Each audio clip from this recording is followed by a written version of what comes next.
We begin with breaking news. This video just into our newsroom. The Waimanalo couple accused of killing a 6-year-old girl have pleaded not guilty in court. A preliminary hearing just took place for Isaac and Lehua Kalua. To enter that plea, the couple has been indicted for murder of Isabella Ariel Kalua. We have a reporter working on this story right now and going through everything that just happened in court. We'll give you an update of exactly what went down in just a few minutes on your H&N digital platforms. And of course, we'll have a wrap up of everything that came out of this court hearing today on First at 4.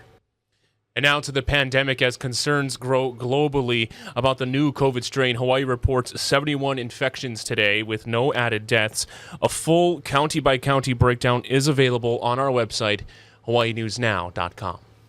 And let's get the latest of everything that everyone is talking about with that new variant. We're going to toss it over to Natalie Brand, who was listening in to exactly what the president had to say earlier today. President Biden spent the morning huddled with his COVID response team discussing the newly discovered Omicron variant. This variant is a cause for concern, not a cause for panic. We have the best vaccine in the world, the best medicines, the best scientists, and we're learning more every single day. Today is the first day of travel restrictions in the United States, keeping non-U.S. citizens from entering the country from South Africa and 7 other nations.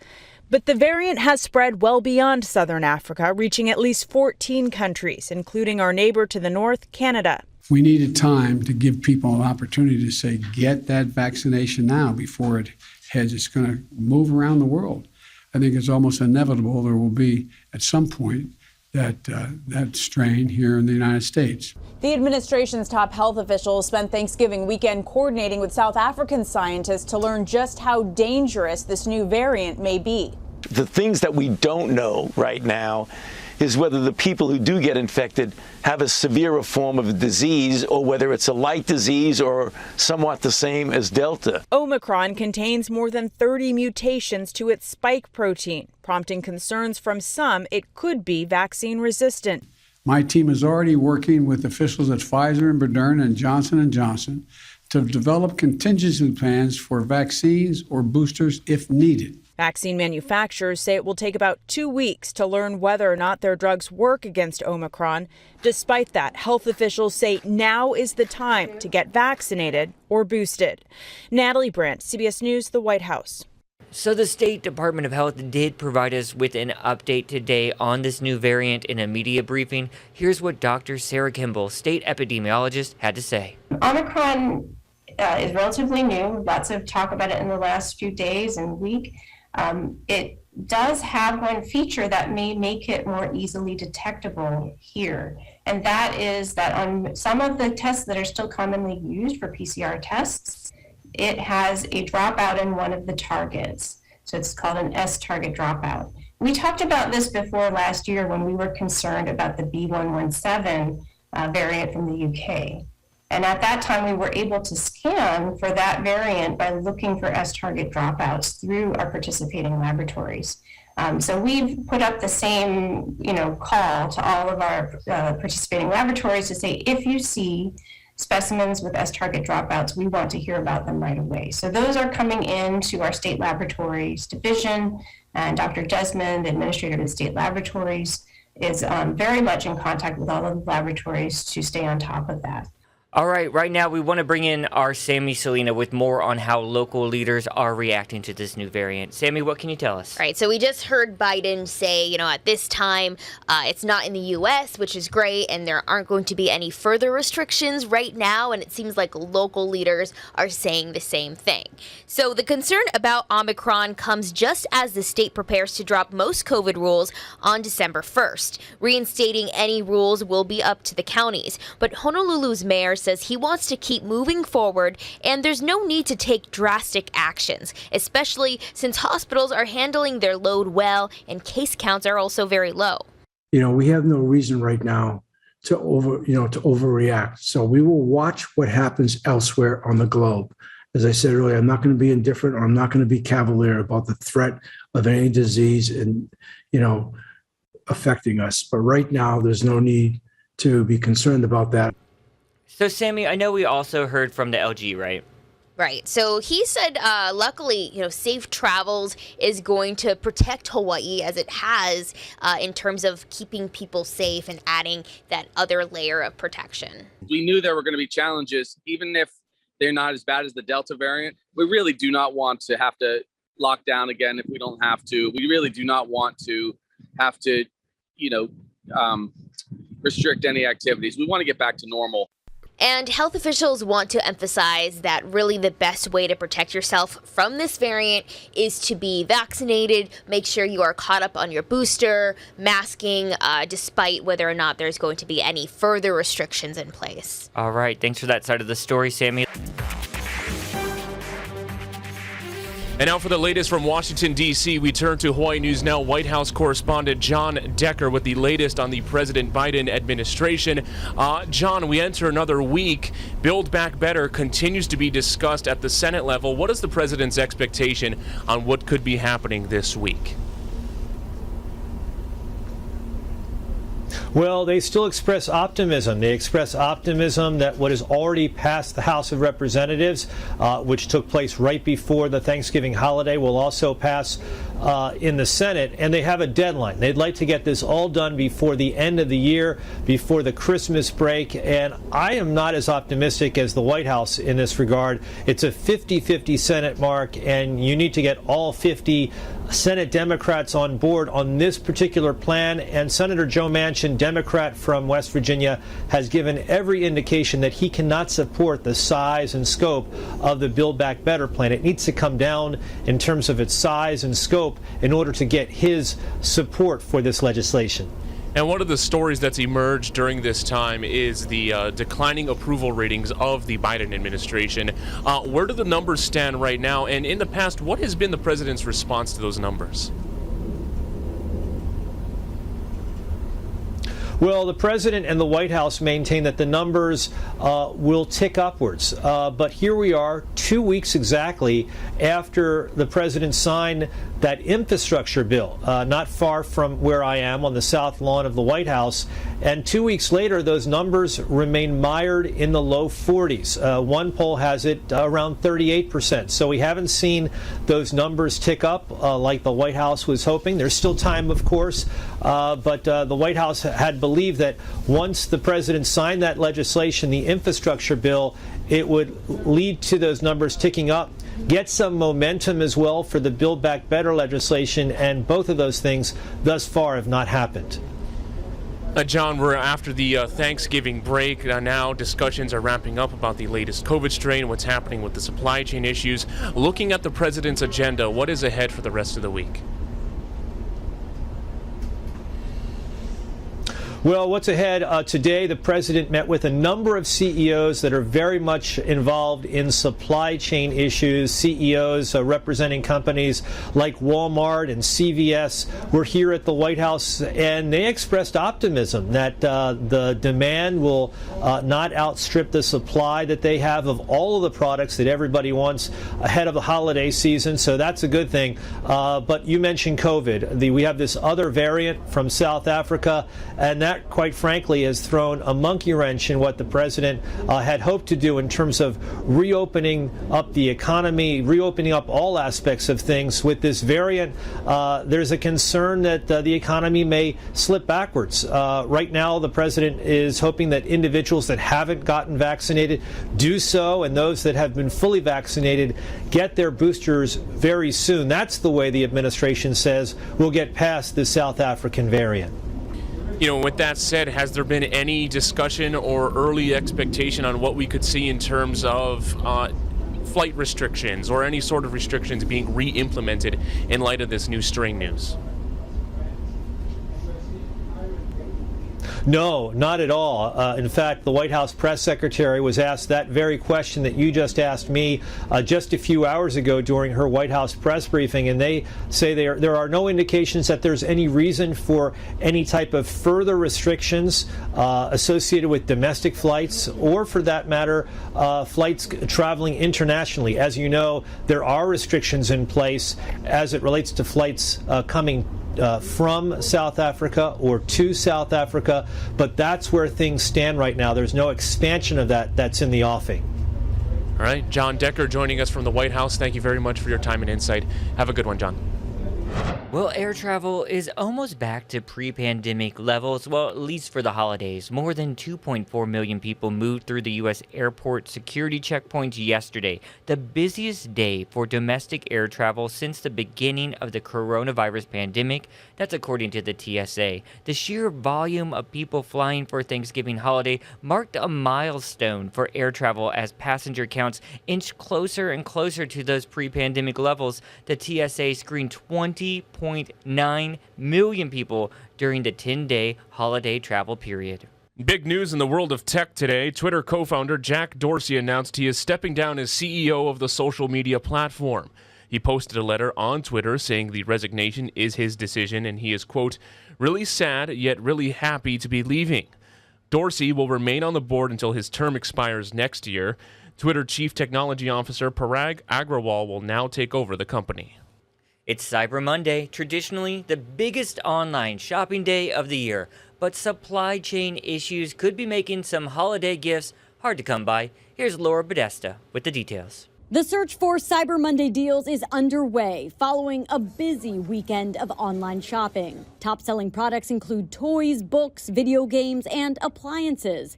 Adobe Analytics says today retailers are offering big discounts on televisions. If you're looking to make that upgrade to a new TV, then Cyber Monday is going to be your day for that. TVs and thousands of other products are being handled at Amazon fulfillment centers. This one in New Jersey is 28 football fields in length, and there are hundreds more like it worldwide. There are more than 750,000 employees working across our operations buildings. Amazon says globally, customers ordered 1,600 products per second on Black Friday, and today could be even busier. Retail analysts predict online shoppers will spend a record $11.3 billion on Cyber Monday. But a shipping bottleneck and trucking delays are making it difficult for retailers to deliver. Adobe Analytics says out-of-stock messages in November are up 124% from pre-pandemic levels. The most common out-of-stock items are appliances, electronics, housekeeping supplies, and home and garden items. We've seen that consumers are planning ahead. They started earlier in terms of their shopping. Experts say shoppers looking for something specific should buy it now because it might not be around long. Laura Podesta, CBS News, Robbinsville, New Jersey. So the message is do it now. I guess that's it. 'Cause we really don't know what's going to happen in the days ahead. I can't believe TV is the big item they're pitching there in Laura's story because just 2 weeks ago, my TV, which is only a year and a half old, went out and I had to get a new one. So I knew I should have waited, but Only you waited. I couldn't go without watching H&N for that long, truly. We're taking you live outside right now. This is our view from our tower cam. I really like this shot because you see those clouds just floating overhead by their shadows on the hill there. I know there's a lot of changes in the works today for your weather. We're going to turn it over to Guy Hoggy with a check of just that.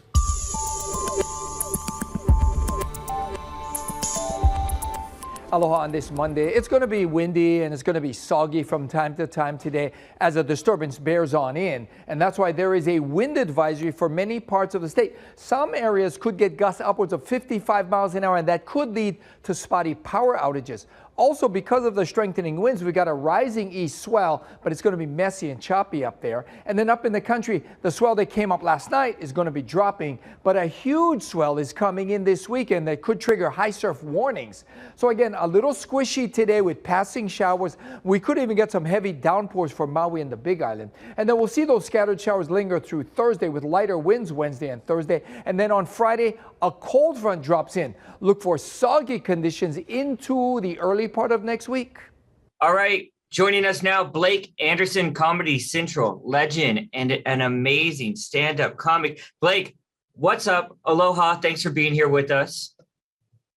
Hey, what's up, brother? Appreciate you having me. Well, man, I want to get started because I was just Googling around and sort of doing a little research about you. And I did see on a podcast that you had mentioned that you had been filming in Hawaii and you had some crazy stories that happened here. Can you give us a PG version? Oh, whew, man, you really threw the curveball with the PG part. I mean, let's just say I've had a lot of great times in Turtle Bay. The most fun I had was I did Adam Devine's house party, and I flew out there, and of course, Adam's my best friend, and we just let the good times roll, dude. Lots of pina coladas, lava flows, all that good stuff. It's the best. Well, I know you have a new project in the works. A lot of people know you from Workaholics and Comedy Central. Tell us a little bit about the Freak Brothers. So the Fabulous Freak Brothers was an underground comic in the 1970s that I'm just such a huge fan of. What was crazy is I was just like going through a smoke shop just to buy t-shirts. Okay. I wasn't there for anything else. And I saw this shirt of the Freak Brothers, and just the look of the cartoons, I was like, I'm going to buy that shirt just because it's cool looking. And then I decided to kind of like look into it more and Google it. And I saw that it was a comic book. So I just bought a whole big omnibus of all of the comics. And I started reading it, and I'm like, holy crap, like this is actually super funny and still super relevant today. Like even though it was, created like 50 years ago, there's a lot of stuff that still parallels with today's society. There are these counterculture dudes. What would be your advice now that you have more than a decade plus in the business? I bet you get this question often, but what's the one thing you would say to anyone putting themselves out there to try to get into the biz? I hope this doesn't come off as terrible advice, but it's got to be the most true. Don't give up. It's never going to happen when you throw in the towel and say, I've had enough. It's not going to happen, because then it won't. You just got to keep going at it. You never know when your time will come, and when, they're going to ask you to step up the plate. And then when you do get your call, be ready, really swing for it and hit that home run. So it's just about being prepared and not giving up, because hopefully you'll get your opportunity to make an impact. What a cool guy. That was a fun conversation. I really enjoyed Workaholics when that was big on Comedy Central. Yeah, let's get to some other celebrity news that's still developing, I guess. Actor Matthew McConaughey has decided that he will not enter the race to become governor of Texas. After acknowledging that he had been thinking about running for the office, Matthew said on Twitter that he wasn't going to do it. While the actor says he's humbled that many considered him for the candidate by some, he says it won't be his next role for now. He says he's instead of pursuing politics, he will be supporting entrepreneurs and businesses and foundations that he believes are leaders. But that's not to rule out that he might seek office in the future. Keep in mind, Republican Governor Greg Abbott is planning for a run for re-election. This would be his third term in office, and just another celebrity going the political route. Yeah, and for fans of Matthew McConaughey's movies who want to keep seeing his films, I guess this news is all right. Yeah. Oh my God. It was sitting right there. I had to take it. You did it. What's also trending is Merriam-Webster has released its annual list of words that define this year. As you would expect, the word of 2021 is vaccine. The publisher cited its prominent role as a topic of discussion, both as a medical solution and a source of political argument. This is a natural follow-up to last year's word of the year, pandemic. Other words to make the cut include insurrection, woke, and infrastructure. Okay. Those all make pretty much sense to me. Yeah. Vaccine works. Infrastructure. The word to define 2021, the year of the vaccine, and hearing about that discussion throughout the entire 12 months. How many times have you said the word vaccine this year? Yeah, go back through all the newscasts, right? And in other stories, supply chain problems are now creeping into Canada's maple syrup industry. The organization, Quebec Maple Syrup Producers, says it is releasing about half of its stockpile of reserves, 50 million pounds of syrup, to combat supply strains. The Quebec region produces about 73% of the world's maple syrup supply, but sales saw a 21% annual increase, which has driven the shortage issues. I had not seen this video beforehand. Was that syrup being spread over ice? It's a thing. It really is. It's snow. It's traditionally snow. Is what you put it on. But I'm sure they look like they're indoors in a sort of, you don't want to eat snow. It can have all sorts of nasty things. So now they use shave ice most of the time But it looks delicious. It is delicious. It is delicious. Growing up in southern Illinois, I'd have to say I did eat the snow ice cream my mom used to make, and it was sugar, eggs, and just pure snow. Wow. And you had to watch out where you're gathering that snow from. And here I was just expecting pancake B-roll. I know, right? Pancake and French toast. Nice. It made me laugh. All right, big night tonight on The Voice on KHNL. We're down to the top few. Let's turn it over to Mark Barger with more on that. We're in the top 10, baby. If the remaining artists on The Voice had any thoughts of cruising this week, never feel comfortable in a competition, right? No. Challenge Week, we'll take care of that. It is me singing a lot of words pretty quickly, so it is definitely a challenge. It's different, and I'm very excited. All of the artists are being asked to sing tunes out of their normal comfort zone tonight. What I'm singing is something I would have never picked for myself. It's definitely pushing me. It's easy to crumble under this. I mean, this is a lot of pressure. But the timing for a musical lane change could not be better for some of the artists. It is a perfect time to do something like this because my confidence is so high, and hopefully it stays that high, you know? The top 10 hoping out-of-the-box performances can keep them in the mix for next week's top 8. We're just getting a little bit less nervous every time. And yet every performance brings new challenges. But the Voice singers are not the only ones switching things up tonight. This is, it's money. But if I turn over, you put the money. What is happening? The coaches are part of a preview of Jimmy Fallon's new musical game show, That's My Jam, following The Voice. That's My Jam is taking all of our best musical games from The Tonight Show and just taking it to the next possible level. Someone's about to get rocked! The celebrities take part in musical games and challenges, trying to win money for charity and not get soaked. Let's see what you're made of! Mark Barger, NBC News. And you don't want to miss either of those shows coming up tonight on KHNL. Fallon always having fun with those games. Awesome. Yeah, Awesome. one more entertainment story to get to, right? Mm-hmm. Tina Turner. Yeah, so Tina Turner's life is being chronicled, and it is the subject of a new comic book. The superstar singer is the latest to be featured in Tidal Wave's Female Force series, which has also highlighted Dolly Parton, Kamala Harris, and Michelle Obama. The book on Turner will cover everything from her upbringing in Tennessee to her induction into the Rock and Roll Hall of Fame. And get this, she just turned 82 years old last week, so happy belated birthday, and a great concept for this series, huh? Yeah, we've been following this as they come out, and I remember us doing the story about Dolly. Tina Turner has that great HBO documentary out as well. If you haven't seen it, it was released earlier this year.